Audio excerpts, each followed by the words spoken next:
naendelea. Kwa hivyo huyu binadamu huyu asili yake nini?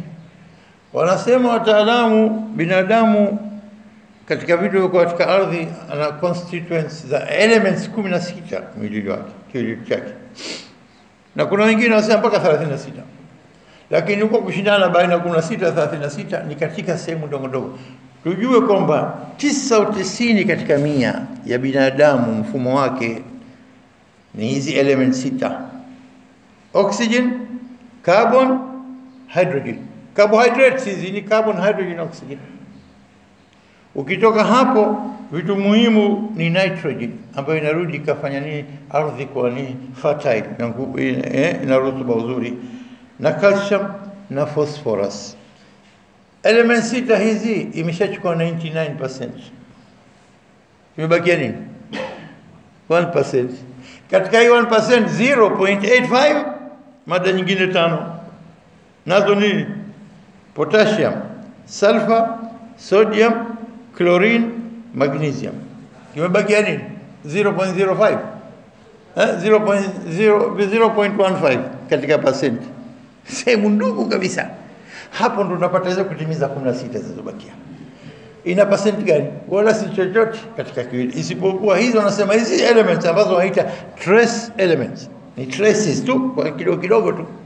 Hizi trace elements kazi yake si kubwa sana katika kiwili, isipokuwa inasaidia katika kukua, katika kuweka health ya binadamu, na ambazo hizi unazikuta sana katika kiwiliwili chako, katika enzymes, katika cells, katika baadhi ya sehemu.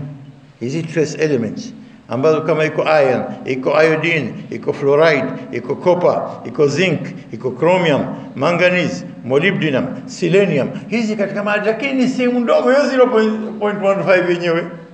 Na ukilinganisha kwa uzito ni kama 20 miligram. Miligram sio gram moja.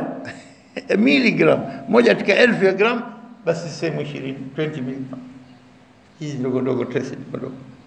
Binadamu, yuko mtu mmoja alikuwa anamsikiza katika YouTube, kapanga juu ya meza vitu vyake, anamimina maji katika container kubwa, anasema maji haya lita 45.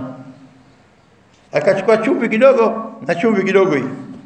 Akachukua mifuko miwili ya makaa, mifuko midogo labda kilo 3, kilo 2, mifuko miwili ya makaa.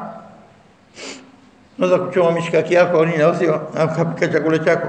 Halafu na calcium kama kikopo kidogo cha rangi.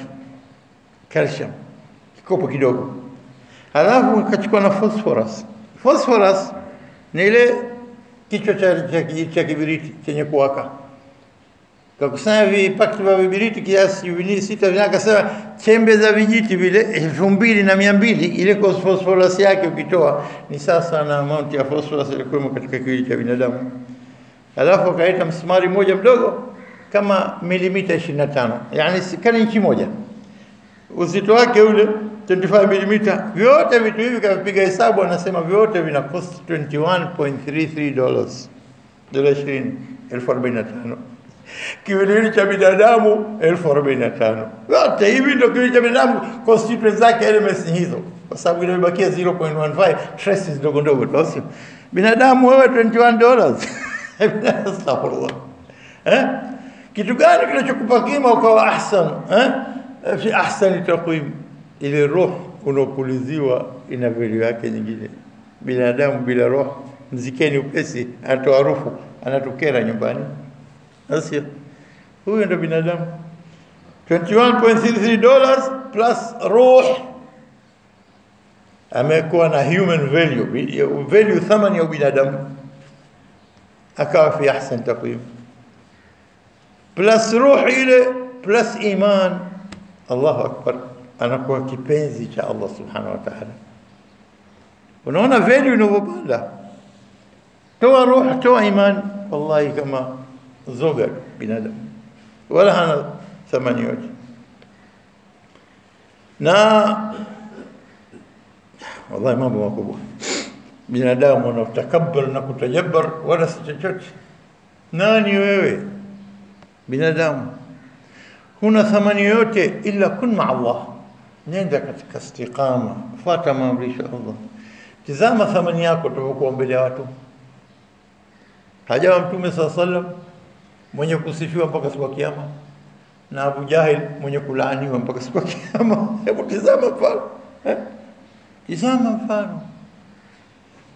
Hadha huwa ibn Adam, ameumbwa katika nini? Ma'in mahin.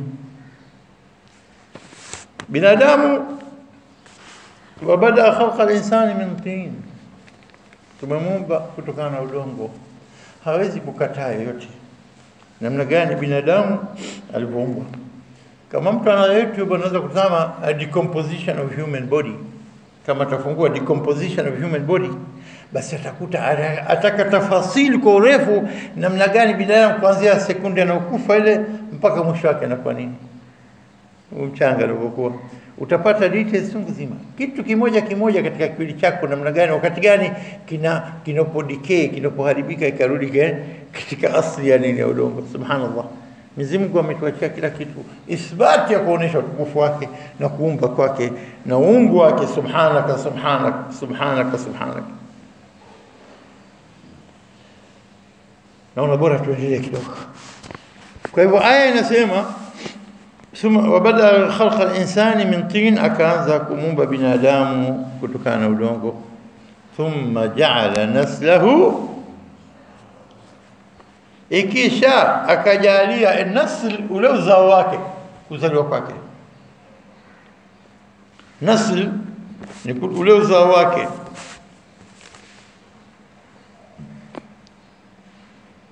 Wa kupata watoto na kuendelea, offspring au descendants wake, kule kubreed offspring na kuzaa, ile inaitwa nasl, uzao wenyewe.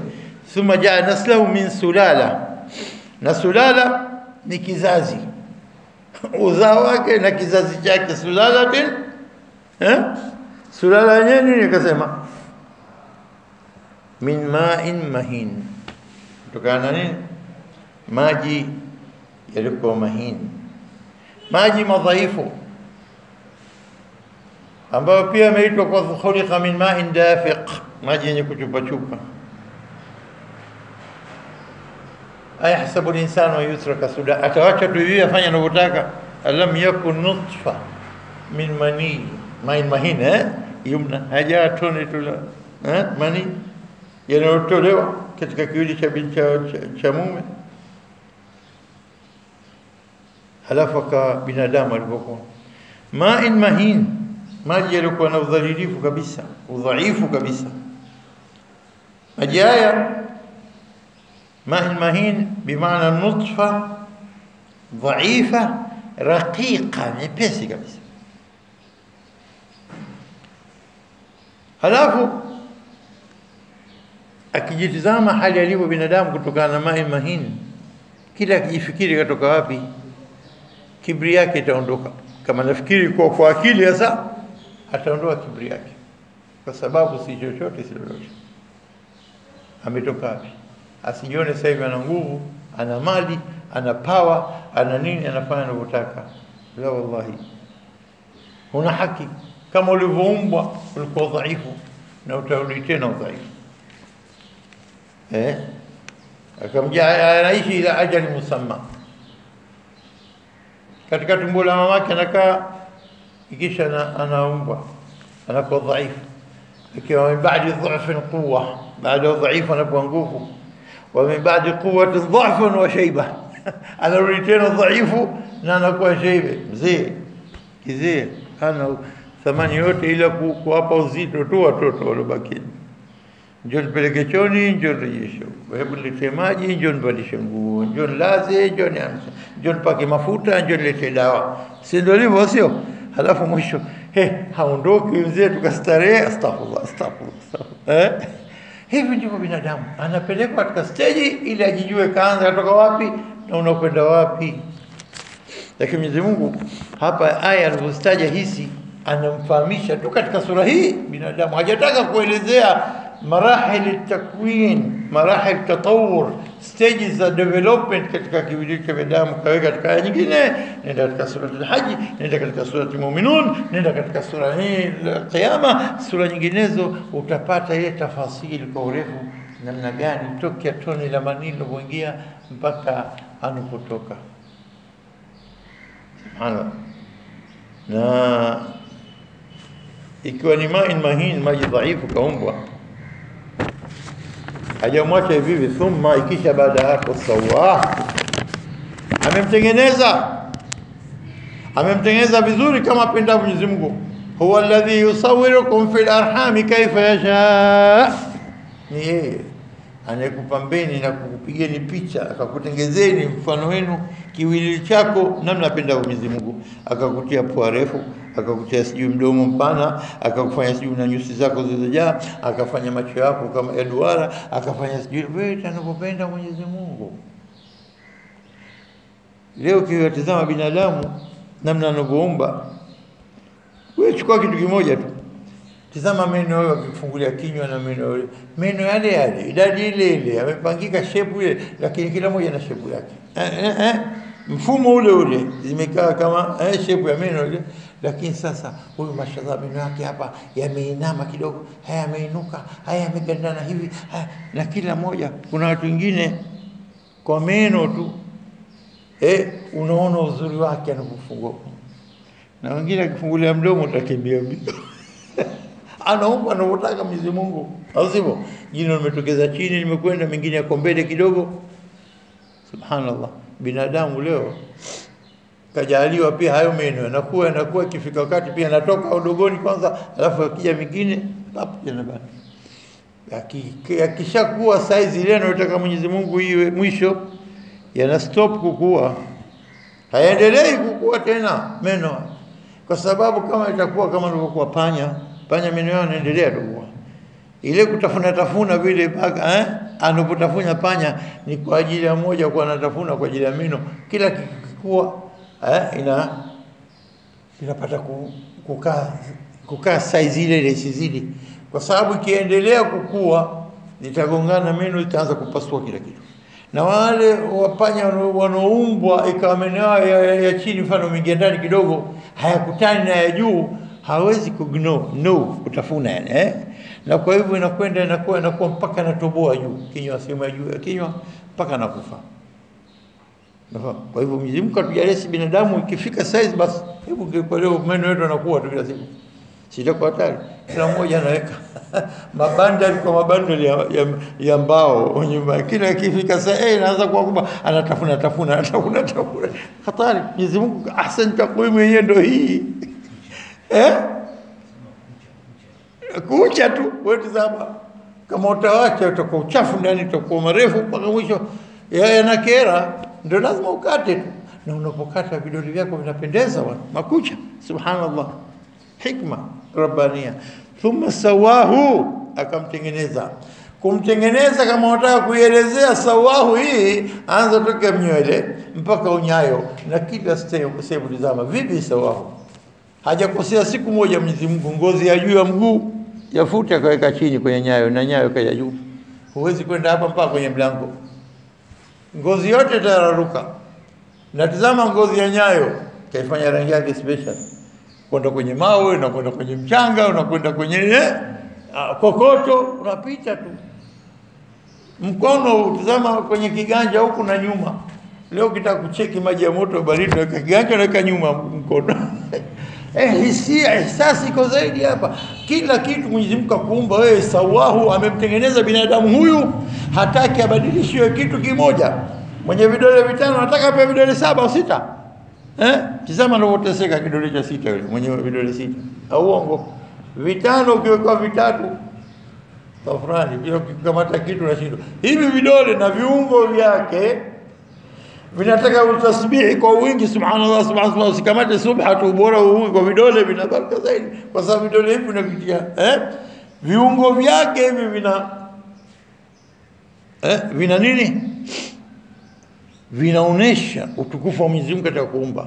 Hakuna ile viwe kama hivi, viwe vitano na vikae shape hii, na hichi kimoja kae mbali kiganja, na viungo vyake viwe vitatu hivi, ili uweze kukamata vitu, uweze kila kitu unafanya kwa vidole hivi. Subhanallah. Thumma sawahu wa nafakha fihi min ruhi, akampulizia roho yake. Anakuja malaika akishafika mtoto umri wa kutaka kupuliziwa roho, anashuka malaika anampulizia na anamwandikia kitabu chake, kila kitu, ajali yake, amali zake, kila kitu. Inapofika wakati wasejwa nafkhi fi ruh, kupulizwa roho fi ruhi, hapo tena kila kitu kinakamilika kukua. Waja'ala lakumus sam'a, masikio yanatengenezwa kukujalia kusikia kwenu, wal absara, na kuona kwenu, wal afida, na moyo wenu kwa ajili ya kufahamu mambo yote amekupa Mwenyezi Mungu. Na ndio atakaulizwa siku, inna sam'a wal basara wal fuada kullu ulaika kana anhum mas'ula, sio katika sura Isra. Au nimekosea kidogo haya. Basi anasema hapa waja'ala lakumus sam'a wal absara wal afida, akakujalieni kusikia kwenu na kuona kwenu na nyoyo za kufahamu. Qalilan ma tashkurun, hii qalilan ma tashkurun ni uchache mnavyoshukuru. Naam, ni uchache mnavyoshukuru. Uchache gani huu? Uchache huu utaanza darasa yetu kesho inshallah kwa kipande hiki qalilan ma tashkurun. Hadha wallahu a'lam.